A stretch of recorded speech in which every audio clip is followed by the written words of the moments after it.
समय तक जो हमें जानकारी है कि 1 लाख से अधिक 1,25,000 लोगों ने अपना रजिस्ट्रेशन कर लिया है उत्तराखंड आने के लिए। इसमें प्रमुख रूप से जो स्थान है जहां से लोग आना चाहते हैं उनमें दिल्ली से सर्वाधिक लोग हैं और उसी प्रकार से मुंबई से भी लोग आना चाहते हैं। महाराष्ट्र से 15,000 लोग हैं, उत्तर प्रदेश से लगभग 20,000 ने रजिस्ट्रेशन किया है, पंजाब से करीब 8,000 लोगों ने रजिस्टर किया है और चंडीगढ़ से भी 3,600 लोगों ने रजिस्टर किया है। तो ये संख्या निरंतर बढ़ रही है। जैसे हम बात कर रहे हैं इसी बीच में संख्या में कुछ और वृद्धि भी हो सकती है। हमारे अधिकारी जब से भारत सरकार से आदेश आए हैं उन्होंने ये एसओपी डेवलप किया है, क्योंकि भारत सरकार की अपेक्षा थी कि राज्य ये कार्य की विधि क्या होगी, किस प्रकार से ये कार्य किया जाएगा। वो बहुत बड़ा कार्य है। जैसे आपने देखा हमारे यहाँ अभी तक 1.25 लाख लोगों ने रजिस्टर कर लिया है। कई बड़े प्रांत हैं जहाँ की 10 लाख लोग रजिस्टर हो रहे हैं। तो इस प्रकार की संख्या है। उन्होंने कहा था कि एसओपी डेवलप किया जाए और राज्य आपसी सहमति से लोगों को लाने ले जाने की व्यवस्था करेंगे।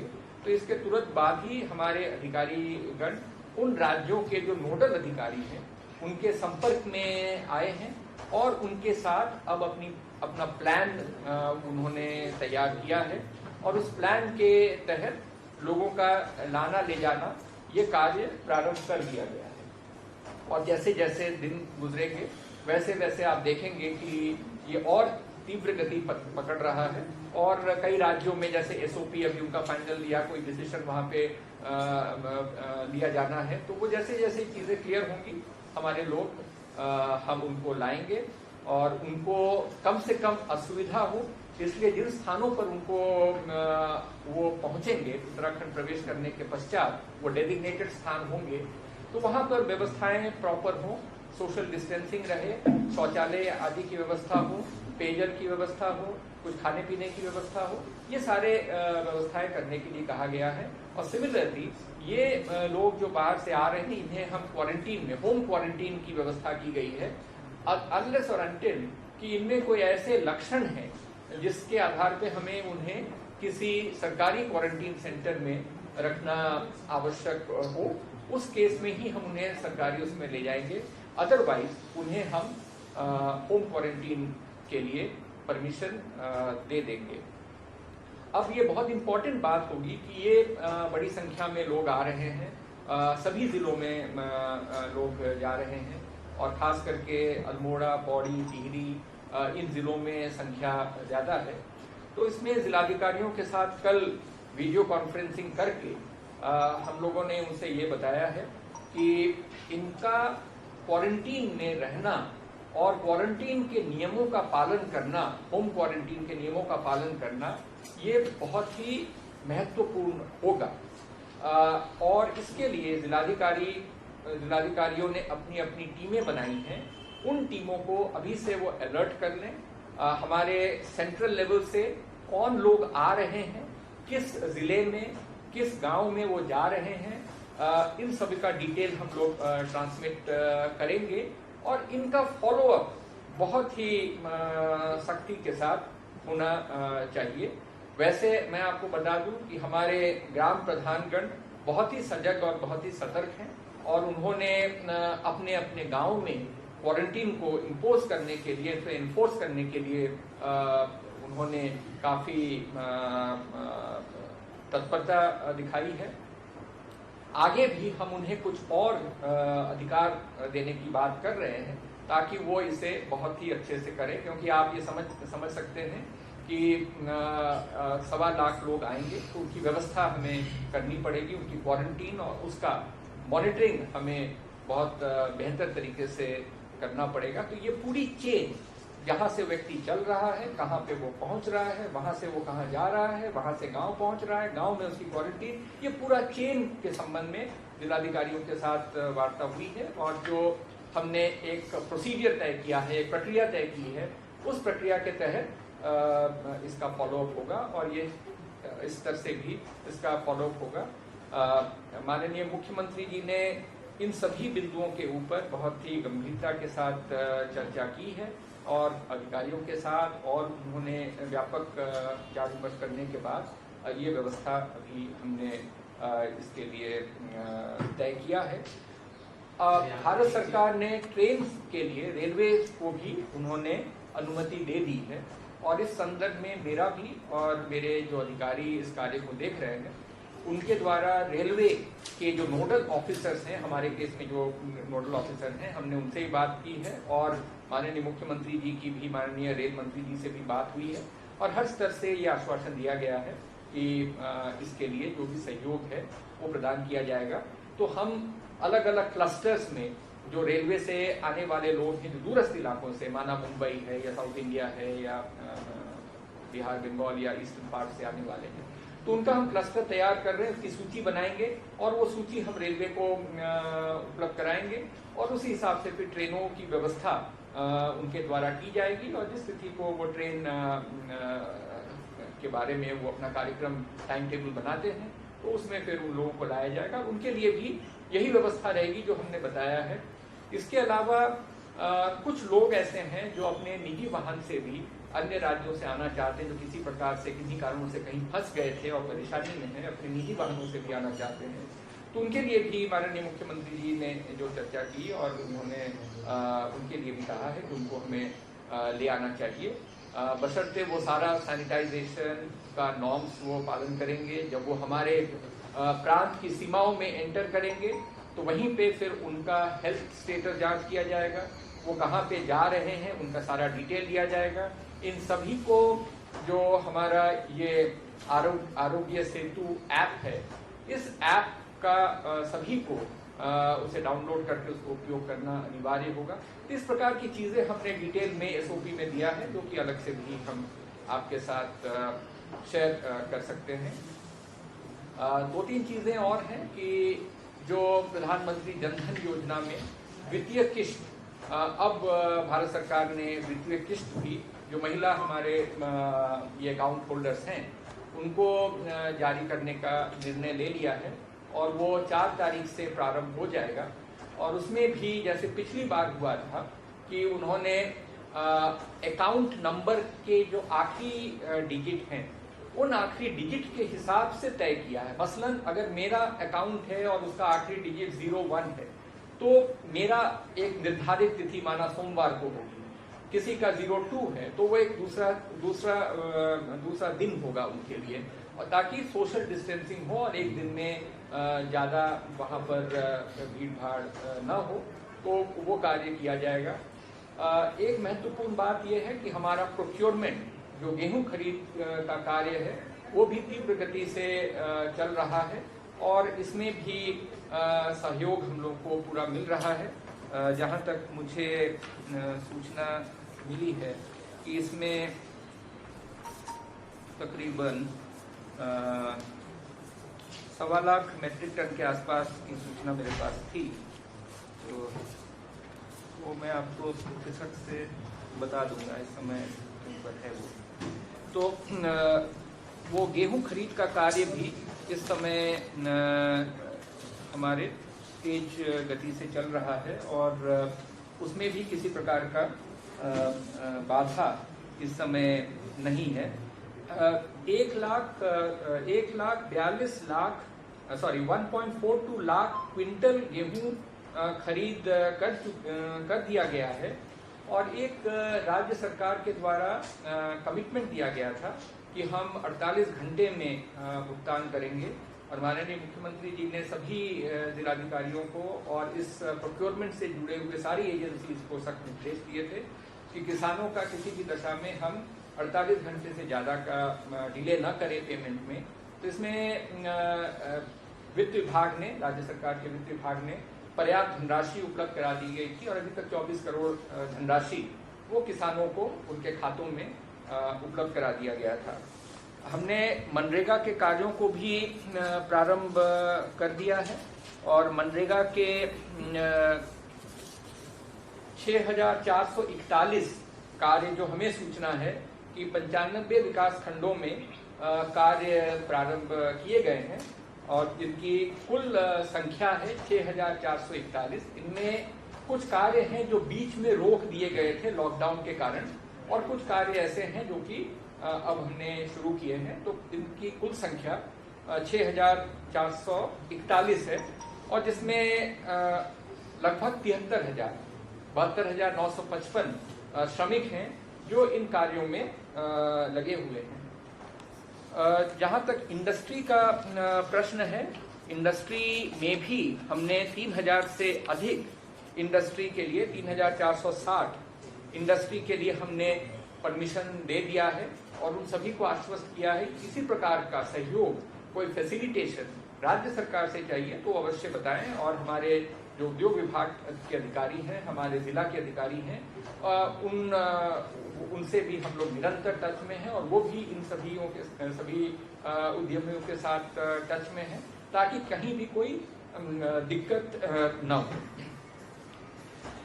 इनमें जो ये 3460 उद्योगों के लिए जो परमिशन दी गई है, इसमें तकरीबन 84,634 कुल श्रमिक हैं जिनकी आवश्यकता इसमें पड़ेगी, और जो उद्योग ने जो परमिशन मांगे हैं वो लगभग ये 84,634 श्रमिकों के लिए अभी तक मांगी है। और जैसे जैसे इकोनॉमी खुलेगी, मंडे से जैसे जैसे व्यवसाय चालू होगा, और जो हमारा सप्लाई चेन एस्टैब्लिश हो जाएगा और कंजम्पशन चालू होगा, तो जो हमारा उद्योग है वो भी तीव्र गति से चालू होगा।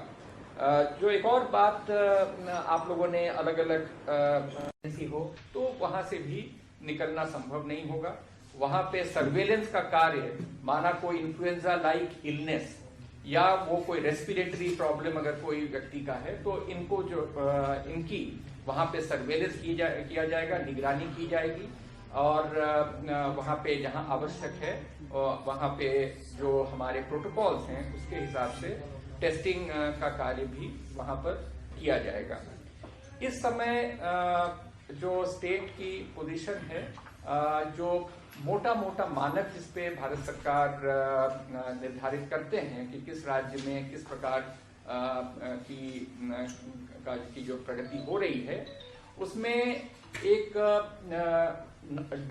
जो डबलिंग होती है उसका रेट क्या है, यानी कि आज अगर संख्या 1 है तो कितने दिनों में वो 2 हो जाएगा और 2 से वो 4 हो जाएगा, और इससे जो है वो बीमारी कितनी तेज गति से कहीं पर किसी एरिया में फैल रही है, वो उसका एक पैमाना होता है, बहुत ही महत्वपूर्ण पैमाना है। तो इस पैमाने के आधार पे उत्तराखंड राज्य आज के दिन में लगभग 29 दिन में कर रहा है, और ये समझिए कि देश में अग्रणी जो राज्य हैं उनमें उत्तराखंड की जो स्थिति है, डबलिंग का जहां तक प्रश्न है उसमें है।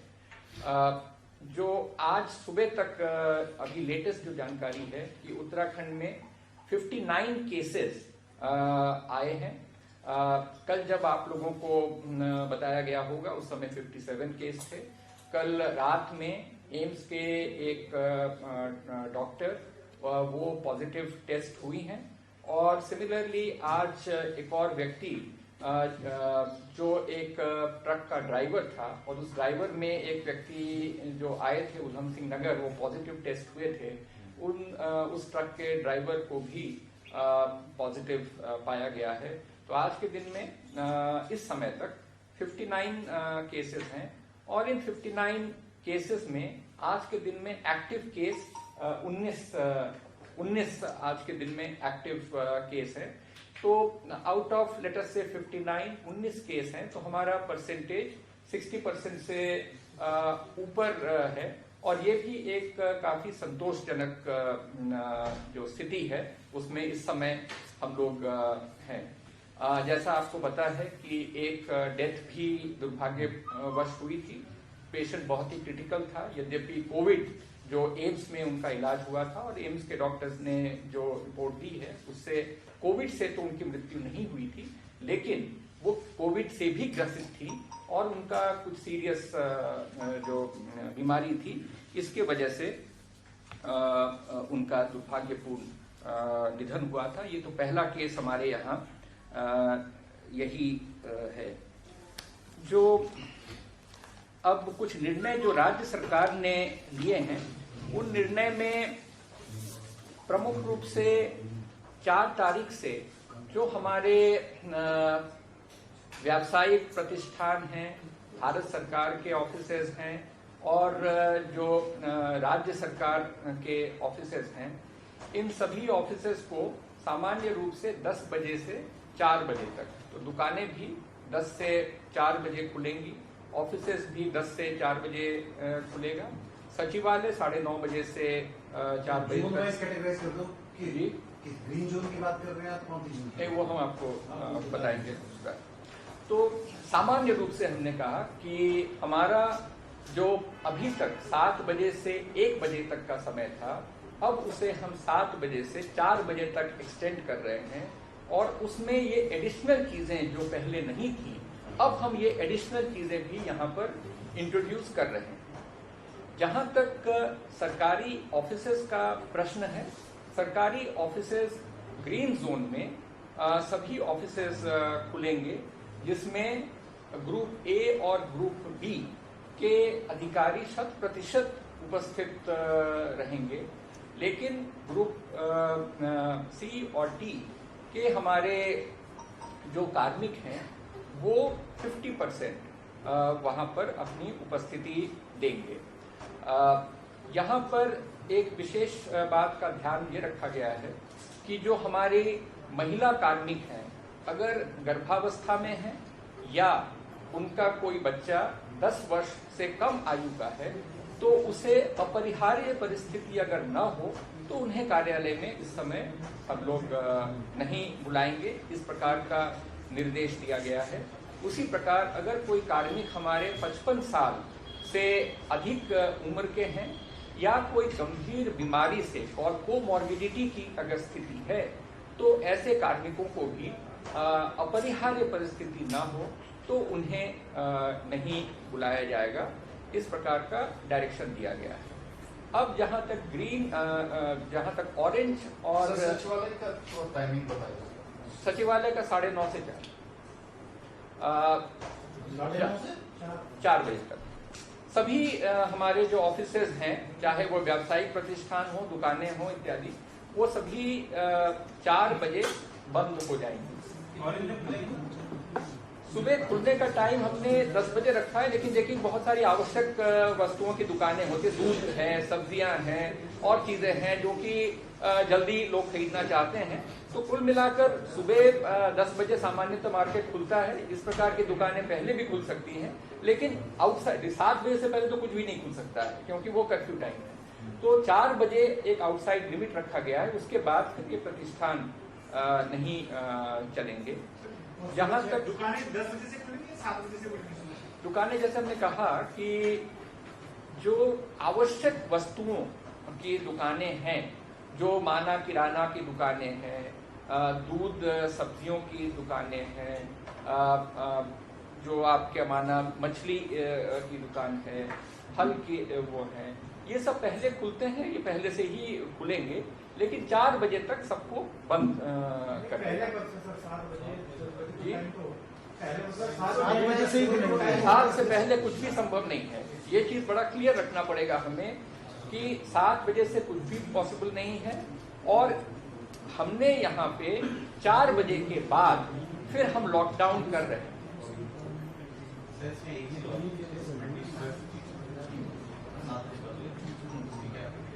उसके बारे में अभी चूंकि आदेश कल ही आया है, तो हम लोग अभी जो कृषि विभाग इस पे मंडी के साथ वार्ता करके देख लेंगे कि उनकी सामग्री आने ले जाने में क्या क्या व्यवस्था हो सकती है, तो इसको करके हम लोग इसको फर्दर फाइन ट्यून कर लेंगे, ताकि सप्लाई की व्यवस्था अच्छी तरह से भली भांति वो चलती रहे। जहाँ तक दफ्तरों का प्रश्न है, ऑरेंज और रेड कैटेगरी के जो हमारे ऑफिसेज हैं, जनपदों में जो हमारे ऑफिसेज हैं, इनमें 100% जो फिर वही क्लास 1, क्लास 2 या ग्रुप ए, ग्रुप बी के अधिकारी कर्मचारी अधिकारीगण उसमें उपस्थित होंगे। जहाँ तक दूसरे संवर्गों का प्रश्न है, चाहे वो ग्रुप 3 हो या 4 हो, वहाँ पर पहले सप्ताह 33% उपस्थित होंगे। रोस्टर के हिसाब से वहाँ के जो सचिव, प्रमुख सचिव या विभागाध्यक्ष या कार्यालय अध्यक्ष वो आपस में रोस्टर तय करेंगे कि कौन से कर्मचारी को किस दिन बुलाना है।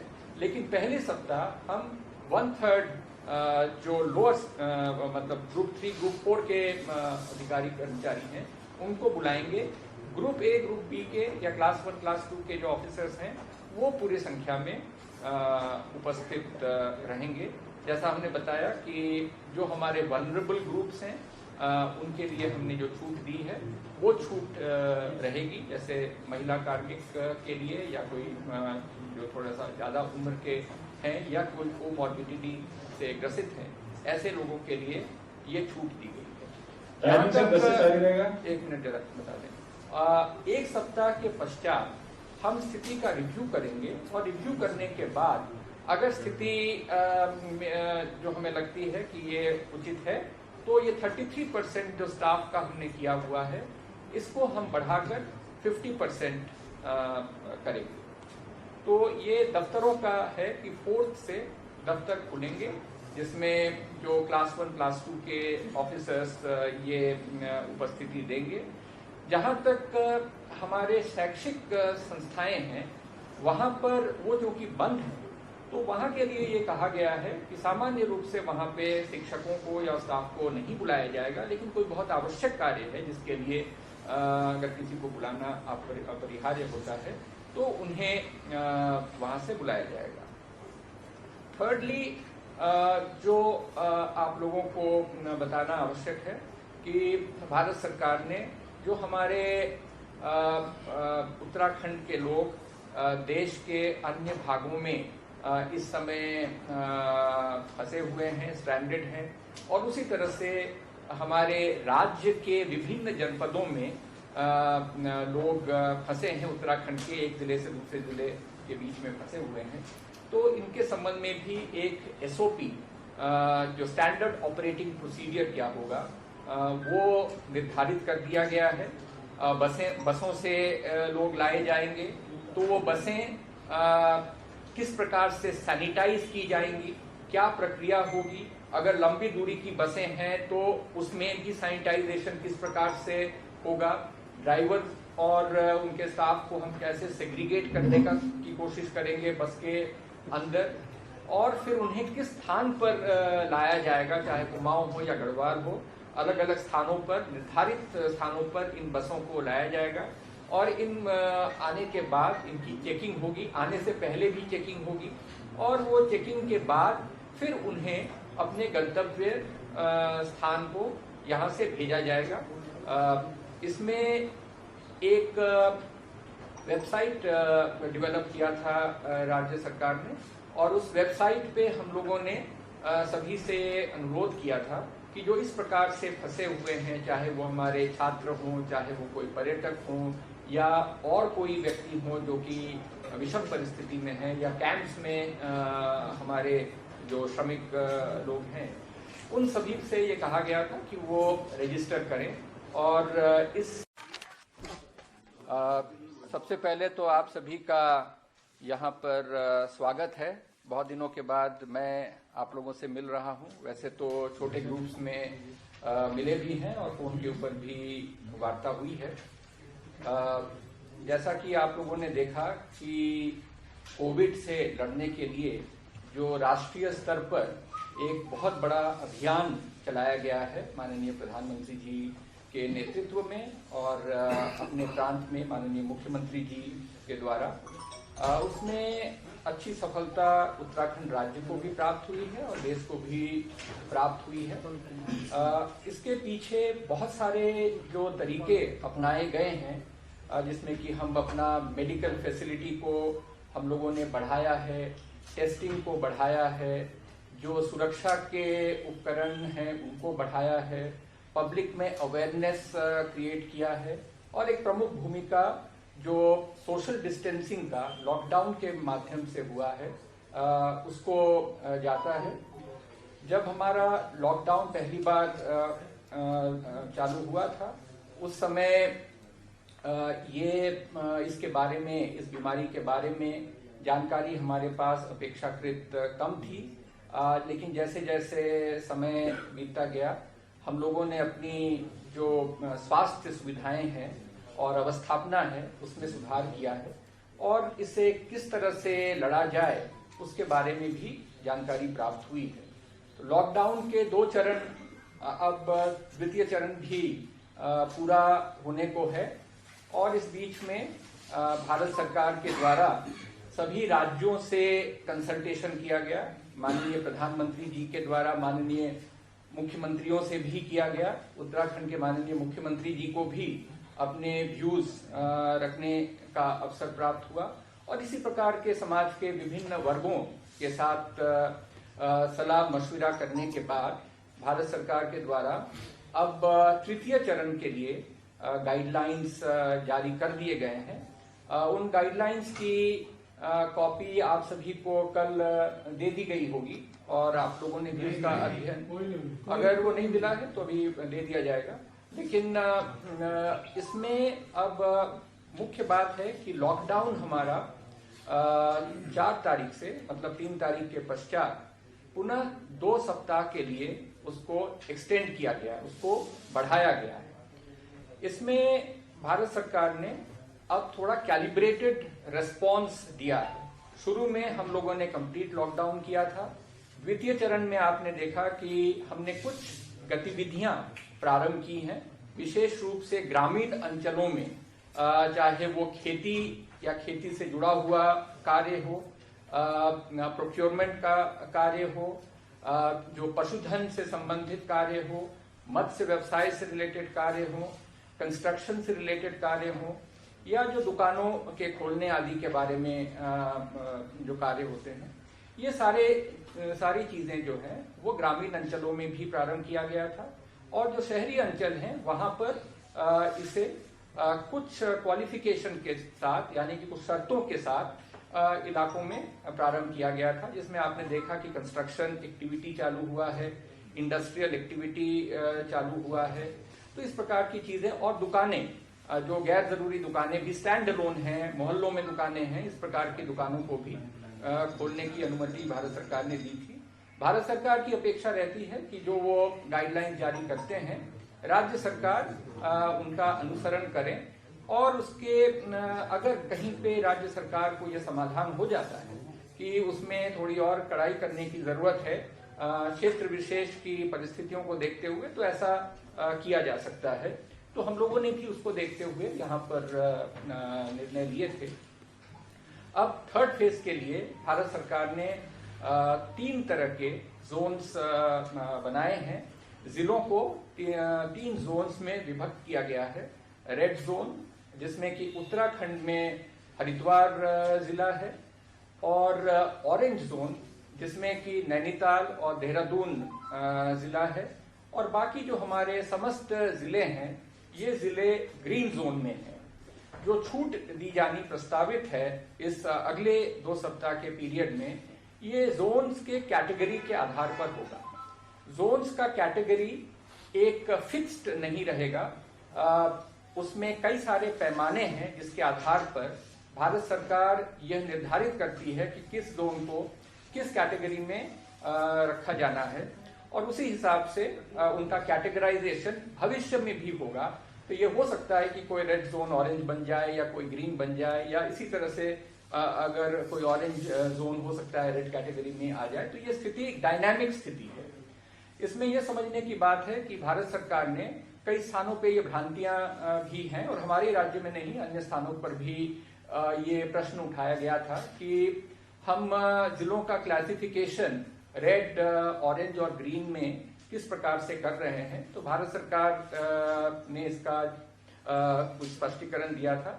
कैबिनेट सेक्रेटरी ने वीडियो कॉन्फ्रेंस जब राज्यों के मुख्य सचिवों के साथ किया था, तो उसमें ये बताया गया था कि इसमें एक पैमाना नहीं है, इसमें तकरीबन 4 पैमाने हैं जिसके आधार पर भारत सरकार फिर उनका वेटेज देखती है और देखने के बाद क्लासिफिकेशन करती है।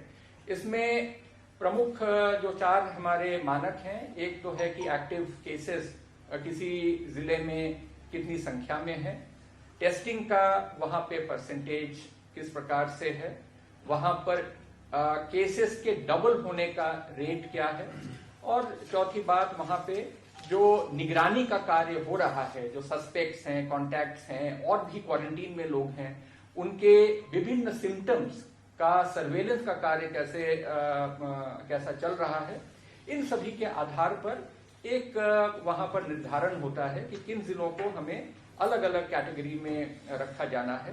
तो खुशी की बात है कि उत्तराखंड का परफॉर्मेंस अभी तक अच्छा रहा है और हमारे 13 जिलों में 3 जिले रेड या ऑरेंज कैटेगरी में हैं और शेष 10 जिले आज के दिन में वो ग्रीन कैटेगरी में है। इसमें आप सभी का सहयोग अवेयरनेस बनाने में तो रहा ही है।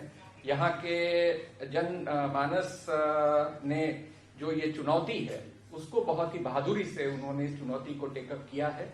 वो चाहे सामान्य लोग हों, चाहे हमारे एनजीओज हों, चाहे अलग अलग पॉलिटिकल पार्टीज हों, चाहे पुलिस के कर्मचारी, हमारे स्वास्थ्य विभाग के कर्मचारी, चाहे हमारे स्थानीय निकाय के कर्मचारी, चाहे फूड डिपार्टमेंट का जो डिस्ट्रीब्यूशन करते हैं उनके अधिकारी कर्मचारी, जिला प्रशासन, सबने आप सभी ने देखा है, आपने बहुत अच्छा कवरेज भी किया है। इसका परिणाम है कि आज के दिन में 10 जिले हमारे ग्रीन जोन में हैं, जिसमें कि हमें काफी सारी सहूलियतें दी गई हैं। सामान्य रूप से भारत सरकार ने क्या किया है कि कुछ एक्टिविटीज को उन्होंने वर्जित कर दिया है। उन वर्जित एक्टिविटीज में हम आपको डिटेल में तो अलग से दे ही देंगे, कुछ प्रमुख चीजें जो बता दूं कि जैसे हवाई यात्रा वर्जित है, रेलवे का जो रूटीन में रेलवे का की यातायात होती है उसे भी रोका गया है। उसी प्रकार से इंटरस्टेट बसेस का मूवमेंट बंद है। Malls, gym, swimming pool, bars, restaurants ये सब बंद हैं। जो शिक्षण संस्थाएं हैं वो प्रोहिबिटेड हैं। तो ये कुछ प्रमुख उन्होंने रोक लगाई है, लेकिन इसके रहते हुए उन्होंने फिर अलग अलग जो छूट अलग अलग कैटेगरीज में दिया है। जैसे ग्रीन जोन में अब तकरीबन हर प्रकार का एक्टिविटी चालू होगा, लेकिन एक बात ये कही गई है कि शाम के 7 बजे से सुबह के 7 बजे तक उसमें गैर जरूरी कोई मूवमेंट, कोई बाहर जाना आना, ये सब बंद रहेगा। तो एक तरीके से वो लॉकडाउन कंप्लीट रूप से भारत सरकार का जो दिशा निर्देश है वो 7 बजे से सुबह 7 बजे तक का है। इसके अलावा जो गतिविधियां हैं, चाहे वो वाणिज्यिक गतिविधियां हों, चाहे प्राइवेट सेक्टर के कार्य हों, चाहे वो इंडस्ट्री के कार्य हों, और जो सरकारी ऑफिसेज हैं, इन सबको जो है वो खोला जा सकता है। सोशल डिस्टेंसिंग और हाइजीन, इनके मानक को हमें पूरा करना पड़ेगा। चाहे कोई भी प्रतिष्ठान हो, उन्हें ये देखना पड़ेगा कि कर्मचारी अधिकारी वहां के वो हाइजीन यानी कि हाथ धोना, सैनिटाइज करना, जहां पर आप बैठ रहे हैं उनकी सफाई रखना, आपका चेकिंग होना कि कोई सिम्टम्स तो नहीं है, टेम्परेचर कैसा है, ये सारी व्यवस्था करनी पड़ेगी। लेकिन इसके बाद इन्हें खोला जा सकता है। ऑरेंज जोन में जो है सामान्यतः कुछ छूट नहीं दी गई है जो ग्रीन जोन में है, उसके भी डिटेल्स हम आपको दिलवा देंगे। अगर इसके बाद कोई बात होगी तो मैं इसमें जियो से भी जो भारत सरकार का आदेश है उसमें करेंगे। रेड जोन है जहां की ग्रामीण अंचल में तो कार्य हो सकेंगे, लेकिन जो हमारे शहरी क्षेत्र में है, आज के दिन में जो लॉकडाउन की स्थिति चल रही है, लगभग इसी प्रकार की का लॉकडाउन की स्थिति रेड जोन के शहरी इलाकों में रहेंगे। कंटेनमेंट जोन अगर कहीं भी है तो कंटेनमेंट जोन के लिए सख्त मानक रखे गए हैं, जैसे कि उसका पेरीमीटर कंट्रोल होगा। जो एरिया हम कंटेनमेंट जोन के रूप में डिफाइन कर रहे हैं उसके अंदर कोई नहीं आएगा आवश्यक सेवाओं के अलावा, और उसी तरह से कोई बहुत ही जरूरी हो, कोई मेडिकल इमरजेंसी स्थानों पे हमसे रेज किया था कि हम अपनी आर्थिकी को कैसे फिर से किक स्टार्ट करना चाहते हैं, कैसे उसमें और तीव्र गति से चालू करना चाहते हैं।